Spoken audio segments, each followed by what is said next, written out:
Excel PU college ಗುರುವಾಯಿನಕೆರೆ, ಕರ್ನಾಟಕದ number 1 PU college. Admissions open now. ಇನ್ನು video viral ಆದ ಬೆನ್ನಲ್ಲೇ ಜೈಲಾಧಿಕಾರಿಗಳು ಅಲರ್ಟ್ ಆಗಿದ್ದಾರೆ. ವಿಡಿಯೋ ರಿಲೀಸ್ ಮಾಡಿದವರನ್ನ ವಿಚಾರಣೆ ಮಾಡಿದ್ದಾರೆ. ಅವರ ಮೊಬೈಲ್ಗಳನ್ನ ವಶಕ್ಕೆ ಪಡೆದಿದ್ದಾರೆ. ಮೊಬೈಲ್ ಎಲ್ಲಿ ಸಿಕ್ತು ಅಂದ್ರೆ ಟಾಯ್ಲೆಟ್ ಪೈಪ್ ಒಳಗೆ ಮೊಬೈಲ್ಗಳನ್ನ ಈ ಕೈದಿಗಳು ಬಚ್ಚಿಟ್ಟಿದ್ರು. ಮೊಬೈಲ್ಗೆ 4-5 ಹಾಲಿನ ಕವರ್ಗಳನ್ನ ಸುತ್ತಿ ಆ ನಂತರ ಟಾಯ್ಲೆಟ್ ಪೈಪ್ನ ಒಳಗೆ ಅದನ್ನ ಬಚ್ಚಿಡ್ತಾ ಇದ್ರು. ಪೊಲೀಸರು ಇನ್ಸ್ಪೆಕ್ಷನ್ಗೆ ಬಂದಂತಹ ಸಂದರ್ಭದಲ್ಲಿ ಹಿಂದೆ ಕೈದಿಗಳಿಗೆ ಬ್ಯಾರಾಕ್ ಚೇಂಜ್ ಮಾಡೋದಕ್ಕೆ ಡಿಜಿಪಿ ಸೂಚಿಸಿದ್ರಂತೆ. ಇದರಿಂದಾಗಿ ಡಿಜಿಪಿಯ ವಿರುದ್ಧ ಸಿಟ್ಟಿಗೆದ್ದು ಈ ರೀತಿ ವಿಡಿಯೋ ಮಾಡಿ ವೈರಲ್ ಮಾಡಿರುವಂತಹ ಆರೋಪ ಕೇಳಿಬರ್ತಾ ಇದೆ. ವೈರಲ್ ಮಾಡಿದ್ರೆ ನಮಗೆ ಬ್ಯಾರಾಕ್ ಚೇಂಜ್ ಮಾಡಲ್ಲ ಅಂತ ಹೇಳಿ ಈ ಪ್ಲಾನ್ ಅನ್ನ ಮಾಡಿದ್ರಂತೆ. ಡಿಜಿಪಿ ಮೊಬೈಲ್ ಕೊಟ್ಟರು ಅಂತ ವಿಡಿಯೋ ಮಾಡಿ ವೈರಲ್ ಮಾಡಿದ್ದಾರೆ ಕೈದಿಗಳು. ಕೈದಿಗಳ ವಿರುದ್ಧ ಪರಪ್ಪನ ಅಗ್ರಹಾರ ಠಾಣೆಯಲ್ಲಿ ಕೇಸ್ ದಾಖಲಾಗಿದೆ. ಆ ಮೊಬೈಲ್ಗಳನ್ನ ಎಲ್ಲಿ ಬಚ್ಚಿಡ್ತಾ ಇದ್ರು ಅನ್ನೋದಕ್ಕೆ ಸಾಕ್ಷಿಯಾಗಿ ವಿಡಿಯೋ ಕೂಡ ಸಿಕ್ಕಿದೆ ನೋಡಿ.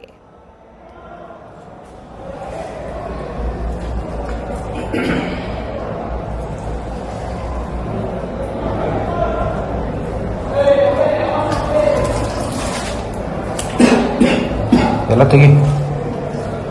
ಮತ್ತೆ ಇನ್ನೊಬ್ಬನ ಹಾಕ್ಸಿದ ನಾನು ಸಿಕ್ಕಿದ್ರೆ ಮಾತ್ರ ಬಿಡುದಿಲ್ಲ ನಿಮ್ಮನ್ನ. ಎಷ್ಟಿದೆ ಅಷ್ಟು ತೆಗೆದ್ಬಿಡು. ಮತ್ತೆ ತೆಗಿಸ್ತಾನ ಮತ್ತೆ ಇನ್ನೊಬ್ಬ ಮತ್ತೆ ಬೂದಿ ತೆಗೆದು ಹೊಡೆಸ್ತಾನೆ, ಬಾಜಿ ಮಾಡ್ತಾನೆ.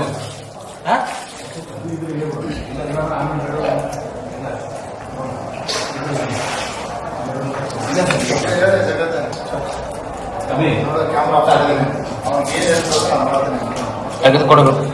ನಾನು ಸುಮ್ಮನೆ ಬಾತ್ರೂಮ್ ಅಂತ ಹೇಳ್ಬಿಟ್ಟು ಬಿಟ್ಬಿಡ್ತೀನಿ.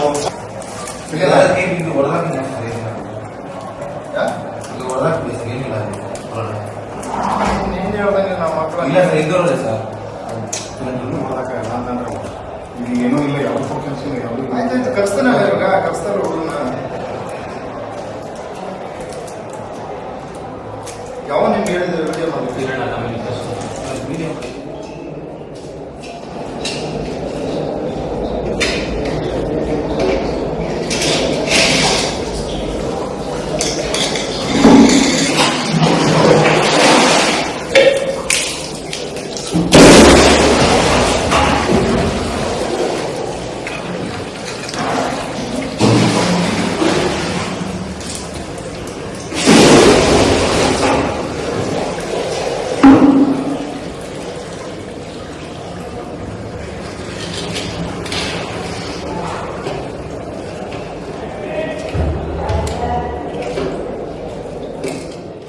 ಎಂತೆಂಥ ಕಿಲಾಡಿ ಐಡಿಯಾಗಳನ್ನ ಪರಪ್ಪನ ಅಗ್ರಹಾರ ಜೈಲಿನಲ್ಲಿರುವಂತಹ ಕೈದಿಗಳು ಮಾಡ್ತಾರೆ ಅನ್ನೋದಕ್ಕೆ ಸಾಕ್ಷಿಯಾಗಿ ಸಿಕ್ಕಿರುವಂತಹ ವಿಡಿಯೋಗಳಿವು.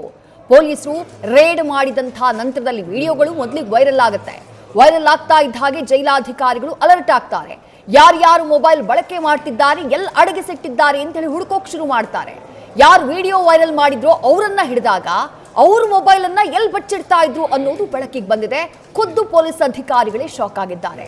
ಯಾಕಂದ್ರೆ ಟಾಯ್ಲೆಟ್ ನ ನೀರು ಹೋಗುವಂತಹ ಪೈಪ್, ಆ ಪೈಪ್ ನ ಒಳಭಾಗದಲ್ಲಿ ಸುಲಭಕ್ಕೆ ಸಿಕ್ಕಬಾರ್ದು, ಆ ರೀತಿ ಪೈಪ್ ನ ಒಳಭಾಗದಲ್ಲಿ ಮೊಬೈಲ್ ನ ಅಡಗಿಸಿಡ್ತಾ ಇತ್ತು. ಅದು ಹೇಗೆ? ಆ ಮೊಬೈಲ್ಗೆ ಹಾಲಿನ ಕವರ್ಗಳನ್ನ ಸುತ್ತಾ ಇದ್ರು ಮೊದಲಿಗೆ.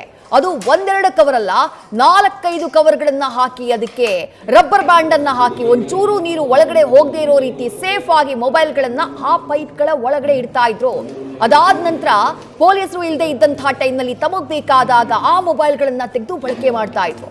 ಇನ್ಸ್ಪೆಕ್ಷನ್ಗೆ ಬರ್ತಾರೆ ಅಂದ ತಕ್ಷಣ ಮೊಬೈಲ್ಗಳನ್ನ ಹೀಗೆ ಟಾಯ್ಲೆಟ್ ಪೈಪ್ನ ಒಳಗೆ ಹಾಕ್ತಾ ಇದ್ರು. ಯಾರಿಗೂ ಅನುಮಾನ ಬರ್ತಾ ಇರಲಿಲ್ಲ ಇವರು ಮೊಬೈಲ್ ಬಳಕೆ ಮಾಡ್ತಿದ್ದಾರೆ ಅನ್ನೋದು ಗೊತ್ತಿರಲಿಲ್ಲ. ಆದ್ರೆ ವಿಡಿಯೋಗಳನ್ನ ವೈರಲ್ ಮಾಡಿ ತಗ್ಲಾಕೊಳ್ತಾರೆ. ಅದಾದ ನಂತರ ಪೊಲೀಸರು ಆಕ್ಷನ್ಗೆ ಇಳಿತಾರೆ. ಎಲ್ಲೆಲ್ಲಿ ಅಡಗಿಸಿಟ್ಟಿದ್ದಾರೆ ಅನ್ನೋದಕ್ಕೆ ಬೆಂಡೆತ್ತಾರೆ. ಅದಾದ ನಂತರ ಇವರು ಟಾಯ್ಲೆಟ್ ಪೈಪ್ನ ಒಳಗಡೆ ಪರಪ್ಪನ ಅಗ್ರಹಾರ ಜೈಲಿನ ಒಳಗೆ ಅಡಗಿಸಿಟ್ಟಿದ್ದಂತಹ ಮೊಬೈಲ್ಗಳನ್ನ ಸೀಸ್ ಮಾಡುವಲ್ಲಿ ಸಕ್ಸಸ್ ಆಗಿದ್ದಾರೆ. ನ್ಯೂಸ್ ಫಸ್ಟ್ ನಿರ್ಭೀತಿಯಿಂದ ನಿಮ್ಮ ಪರವಾಗಿ.